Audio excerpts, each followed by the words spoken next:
Hello বন্ধুরা, তোমরা সবাই কেমন আছো? আমি অনুরাধা আবারও এসে গেছি একটা রান্না নিয়ে। আজকে এই কাঁঠালের দানা দেখো মাঝখান থেকে কেটে খোসা ছাড়িয়ে ধুয়ে নিয়েছি। এবার এই যে হলুদ খোসাটা, এটা রান্না করতে গিয়ে উঠে আসে, তখন তরকারির মধ্যে দেখতে বাজে লাগে। এটার জন্য একটু সিদ্ধ করতে দিয়ে দেবো। দেখো জলে সিদ্ধ করতে দিয়েছি, 2 মিনিট সিদ্ধ করে নেব, তারপরে নামিয়ে নেব। দেখো 2 মিনিট হয়ে গেছে, এবার নামিয়ে নেব, নামিয়ে ধুয়ে নেব। ধুয়ে দেখো এই হাত দিয়ে এই খোসাগুলো ছাড়িয়ে ফেলতে হবে। একটু খাটনির কাজ, কিন্তু ছাড়িয়ে নিলে বেশ পরিষ্কার হয়ে আসে। দেখো এইভাবে সবগুলো করে নেব। দেখো এইভাবে সবগুলো করে নিয়েছি। এবারে রান্না করব, চিংড়ি মাছ দিয়ে আজকে করব। তার জন্যে দেখো এরকম ছোট করে আলু কেটে নিয়েছি আর কয়েকটা চিংড়ি মাছ নিয়েছি। এবার দেখো কিভাবে রান্না করি। কড়াইতে সর্ষের তেল দিয়ে চিংড়ি মাছগুলো ভেজে নেব। দেখো চিংড়ি মাছগুলো আমার ভাজা হয়ে গেছে, এবার তুলে নেব।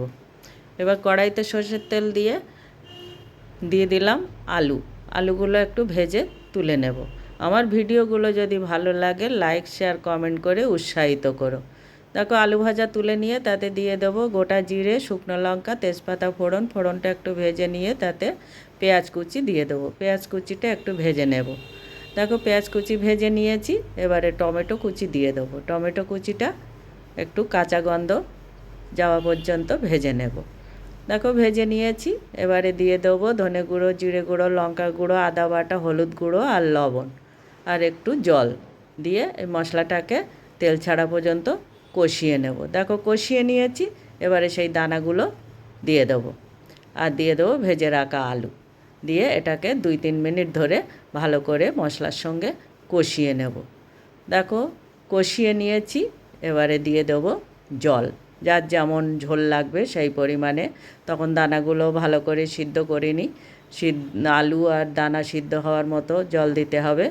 এবারে দিয়ে দেবো চিংড়ি মাছগুলো দিয়ে এটাকে ফুটতে দিয়েছি। এবার দিয়ে দেবো 2টো কাঁচা লঙ্কা দিয়ে আবারও ফুটতে দেবো। দেখো প্রায় ফুটে এসছে, এবারে দানা এবং আলু সব সিদ্ধ হয়ে গেছে। এবারে একটু টেস্টের জন্য দিয়ে দেব চিনি, 2-4 দানা চিনি। এটা তোমরা দিতেও পারো, নাও দিতে পারো। এবার আবার হতে দেব। দেখো হয়ে এসছে, এবারে একটু গরম মশলা দেব, দিয়ে ভালো করে নেড়ে চেড়ে নামিয়ে নেব। দেখো রেডি হয়ে গেছে চিংড়ি মাছ দিয়ে কাঁঠালের দানার তরকারি।